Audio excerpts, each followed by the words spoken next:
પરમાત્માને તમે કોઈ પણ ભાવે ભજો, ભય ભાવે ભજો, ક્રોધ ભાવે ભજો, ઈર્ષ્યા ભાવે ભજો, કોઈ પણ રીતે પરમાત્માનું ભજન કરવામાં આવે તો એ જાણે અજાણે થયેલું પણ ભજન એ જીવાત્માને પરમ ગતિ આપનારું બને છે. માનો કે ભય ભાવે ભજ્યા કંસે અને ક્રોધ ભાવે ભજ્યા શિશુપાળે, છતાં પણ એમને પરમ ગતિની પ્રાપ્તિ થઈ છે.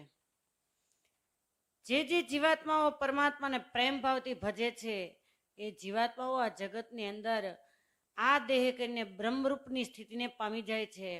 અને એટલે જ એમ કહેવાય કે જાણે અજાણે પણ જો પરમાત્માનું નામ લેવામાં આવ્યું હોય તો એ જીવાત્માનું કલ્યાણ કરનારું બને છે.